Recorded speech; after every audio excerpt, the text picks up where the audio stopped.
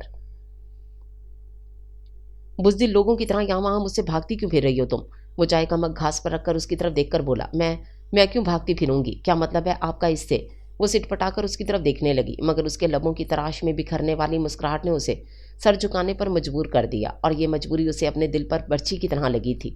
وہ جھنجھنا سی گئی تھی۔ کیا کہنا چاہتے ہیں آپ، اور کیوں بلایا ہے مجھے یہاں؟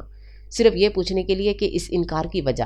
خالہ بتا رہی تھی کہ انکار تمہاری طرف سے ہوا ہے۔ یوں تو مجھے بھی پورا یقین ہے کہ انکار تمہاری طرف سے ہی ہوا ہے، ورنہ خالہ ایسی حماقت کا ثبوت نہیں دے سکتی تھیں۔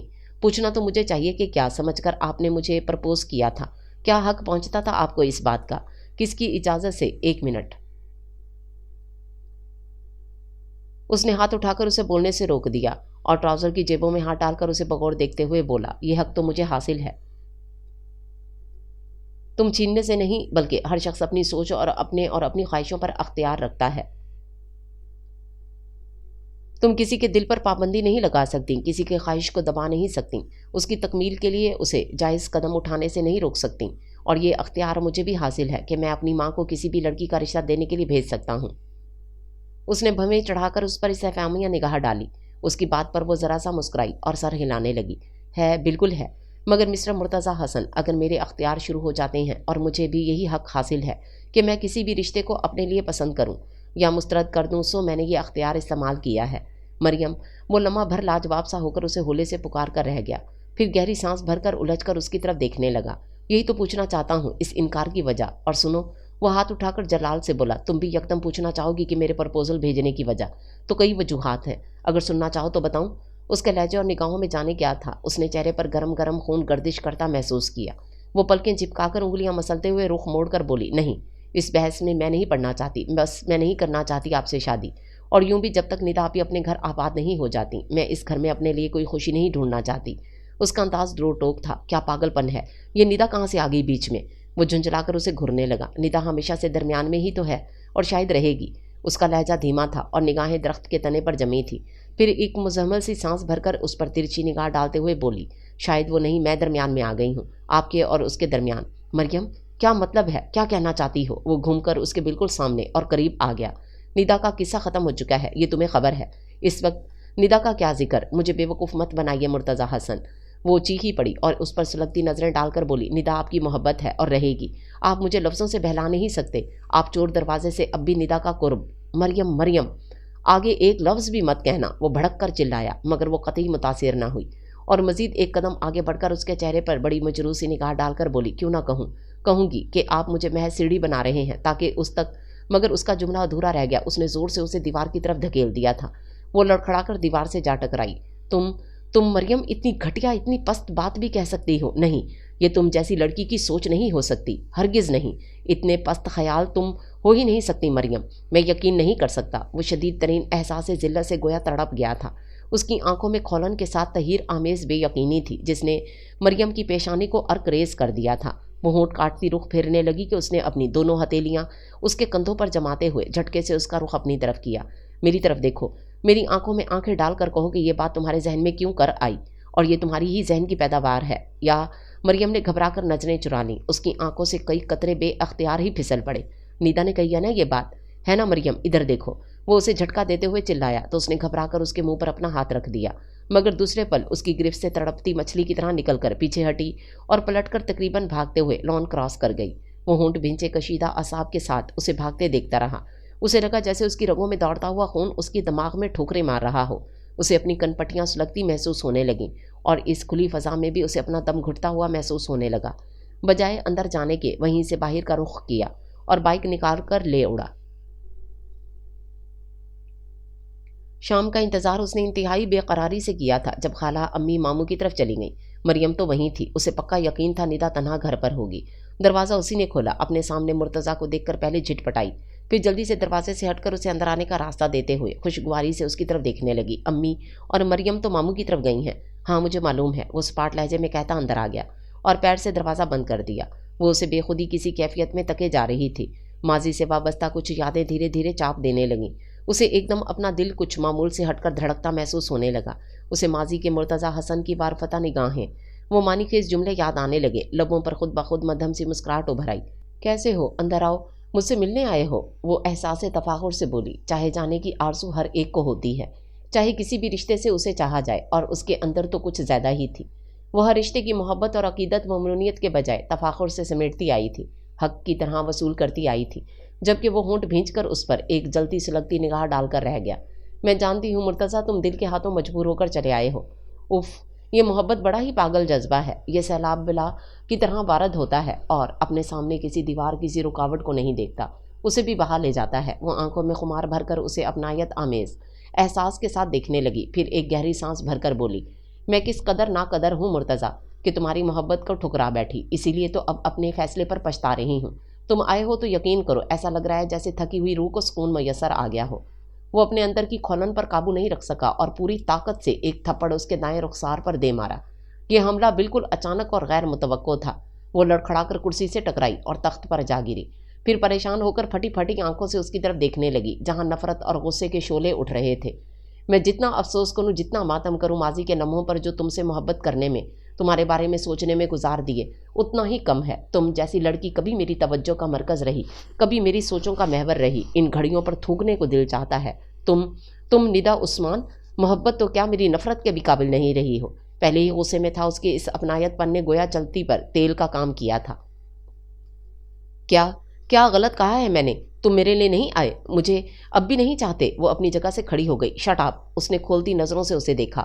اتنی پستی میں مت اترو ندا کہ مجھے اس گھر اور گھر والوں کی پاکیزگی پر شک ہونے لگے۔ تم جس روز دانیال آفریدی کی بیوی بنی تھی، اس روز کے بعد میں نے تمہیں پھر کبھی اس رشتے سے نہیں دیکھا، کیونکہ ہر رشتہ سوچ سے جنم لیتا ہے اور مجھے ہمیشہ صاف اور روشن راستہ پسند تھا۔ جو ہو گیا اسے مان لیا، جو میرے بخت سے نکل گیا اسے بھلا دیا۔ میں منافق نہیں ہوں، مگر جو احترام تھا آج تک، وہ بھی آج ختم ہو گیا ہے۔ تم تو اس قابل بھی نہیں ہو کہ تم سے نفرت بھی کی جائے۔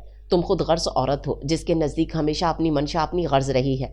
تم میں اور مریم میں زمین آسمان کا فرق ہے۔ کاش میں مریم کو اپنا کر فیصلہ بہت پہلے کر لیتا۔ اس کے لہجے میں چنگاریاں بھڑک رہی تھیں جو اڑ اڑ کر گویا ندا کو اپنے جسم و جان میں پیوست ہوتی محسوس ہو رہی تھیں۔ کیوں جھوٹ بولا تم نے مریم سے؟ اتنا پست الزام لگایا تم نے میری ذات پر۔ میرا دل چاہتا ہے ندا، تمہیں وہ شدید ترین ملال کے احساس کے ساتھ اسے دیکھنے لگا۔ اس نے جلدی سے نگاہیں جھکا کر رخ پھیر لیا۔ کس کو دھوکہ دو گی ندا؟ پہلے میری محبت کو فخر کے ساتھ سمیٹتی رہیں، پھر دانیال آفریدی کو اپنے خوابوں کی تعبیر پانے کے لیے دھوکہ دیا۔ اس کے بن ماں کے محروم بچوں کی معصوم محبتوں سے کھیلتی رہی، انہیں سیڑھی بنا کر اپنی منزل پر پہنچی اور انہیں تپتی دھوپ میں کھلا چھوڑ دیا۔ دانیال جیسا صاف کھرا انسان تمہارے اس گندے دوغلے اور منافق وجود کو اگر اب بھی برداشت کر لے تو یہ اس کی بڑائی ہوگی، ورنہ تم جیسی گدھ صفت عورتوں کا انجام بہت عبرتناک ہونا چاہیے۔ تم صرف اور صرف ہر شخص کو اپنی محبت میں گرفتار دیکھنا چاہتی ہو۔ تم چاہتی ہو کہ میں ساری عمر تمہاری محبت میں زندہ درگور رہوں، تڑپتا رہوں اور تمہیں یاد کر کے آہیں بھرتا رہوں، یوں تمہارے محروم دل کی طمانینت ملتی رہے۔ ایسا کرتا بھی ندا عثمان اگر تم اس قابل ہوتی، تم کسی مجبوری کے تحت مجھ سے، میری محبت سے دستبردار ہوتی، میں تا عمر تمہیں اپنے من مندر میں مورتی بنا کر شاید پوجتا، مگر چپ ہو جاؤ، پلیز چپ ہو جاؤ۔ وہ ایک دم سر تھام کر چلائی اور تخت پر گر کر سسکنے لگی۔ تم نے مریم کو مجھ سے بدگمان کرنے کی کوشش کی، کیوں ندا کیوں؟ آخر وہ اس کے آنسوؤں سے قطعی متاثر دکھائی نہ دے رہا تھا۔ اس کے قریب آیا اور اس کا چہرہ اوپر اٹھایا۔ صرف اس لیے نا کہ تم نے اپنی ناآسودگیوں کا بدلہ لینا چاہا اس سے؟ خدا کے لیے خاموش ہو جاؤ، چلے جاؤ مرتضیٰ یہاں سے۔ وہ حلق پھاڑ کر چلائی، میں نے کس سے بدلہ نہیں لینا چاہا، کسی کو دھوکہ نہیں دیا ہے۔ وہ زور زور سے اس کے ہاتھ پر اپنا ہاتھ مارنے لگی۔ اس نے جھٹکے سے اس کا ہاتھ ہٹایا اور پیچھے ہٹ کر استہزائیہ انداز میں اسے دیکھنے لگا۔ دیا ہے تم نے دھوکہ، پہلے مجھے، پھر ان معصوم بچوں کو، دانیال کو، اور اب مریم کو۔ وہ سچ بول رہا تھا اور یہ سچ کانٹوں کی طرح، کیلوں کی طرح اس کے وجود کے آر پار اتر رہا تھا۔ وہ ایک اذیت کے عالم میں اپنی جگہ سے اٹھی تھی اور بمشکل خود کو گھسیٹ کر کمرے میں جا کر دروازہ زور سے بند کر کے کنڈی لگا دی۔ مرتضیٰ ایک گہری سانس بھر کر اس بند دروازے کو دیکھتا رہا، اس کے اندر سے ابھرنے والی سسکیوں کو کچھ دیر سنتا رہا اور پھر تاسف آمیز کرب سمیٹ کر وہاں سے چلا گیا۔ وہ کمرے میں بند جانے کب تک روتی رہی اور پھر بہت سا رونے کے بعد نڈھال سی اٹھی اور کولر سے ٹھنڈا پانی پیا، پھر چہرہ دوپٹے سے پہنچتے ہوئے فون کی طرف آئی۔ شدید ترین بے بسی کا حملہ جیسے ایک بار پھر ہوا، پھر سر جھٹک کر لب بھینچ کر لرزتی انگلیوں سے دانیال ہاؤس کا نمبر ڈائل کرنے لگی۔ تیسری بیل پر ریسیور اٹھا لیا گیا تھا۔ دانیال آفریدی کی بھاری آواز گونجی تھی۔ میں ندا بول رہی ہوں دانیال صاحب۔ وہ بمشکل آواز کھینچ لائی تھی، رونے سے پہلے ہی آواز بیٹھ گئی تھی، اب پھر آنسوؤں کا پھندا حلق میں آ پھنسا تھا۔ میں گھر آنا چاہتی ہوں، اتنا کہنے کے ساتھ ہی وہ سلگتے آنسوؤں کا بند توڑ بیٹھی۔ دوسری سمت گہرا جانت سناٹا چھا گیا۔ یہ سناٹا اس کے رونے سے آیا تھا یا اس خواہش پر وہ نہ جان سکی، نہ جاننے کی خواہش تھی۔ کئی لمحے بعد اس کے رونے کی شدت میں کمی آئی تو وہ بولا، تم آ سکتی ہو، میرے گھر کے دروازے کھلے ہیں تمہارے لیے۔ اس کا لہجہ نہ بے تابانہ تھا نہ تمسخر اڑاتا ہوا، عام سا سادہ سا تھا، اس کی اپنی ذات کی طرح، اس کے کردار کی طرح۔ کیا آپ مجھے خود لینے نہیں آ سکتے؟ آنسوؤں پر قابو پاتے ہوئے اس نے جیسے التجا کی، دیکھیے پلیز پلیز میرا بھرم رکھ لیں۔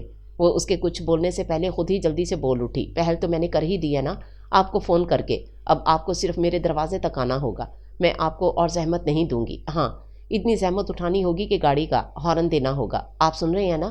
وہ اس کی مسلسل خاموشی پر مضطرب ہو کر محسوس کر کے دوبارہ بولی، آپ کو رابعہ کا واسطہ دانیال صاحب۔ اور ادھر دانیال آفریدی کچھ کہنے کے لیے لب کھولنے سے پہلے دوبارہ بھینچ بیٹھا۔ اسے لگا جیسے اس کے اعصاب کے تنے ہوئے تاروں کو کسی نے چھیڑ دیا ہو، ہر تار منتشر ہو گیا ہو۔ اوکے تم نے واسطہ ہی ایسا دے دیا ہے۔ کئی لمحے کی بوجھل خاموشی کے بعد وہ اسی سادہ سے لہجے میں بولا، اس وقت آؤں؟ اس نے کف الٹ کر رسٹ واچ پر نگاہ دوڑاتے ہوئے پوچھا، اور پھر ذرا سا رخ موڑ کر دونوں بچوں کو دیکھا جو اس کے بیڈ پر بیٹھے اپنا ہوم ورک کر رہے تھے۔ کل شام کو میں تیار ملوں گی، دیکھیے آئیں گے نا آپ؟ وہ اپنی تسلی کے لیے پھر پوچھنے لگی۔ دوسری سمت اس بات میں جواب دے کر فون رکھا جا چکا تھا۔ وہ کتنی دیر ریسیور کو گھڑتی رہی، پھر کریڈل پر رکھ کر اپنا سر بھی اس پر ٹکا دیا۔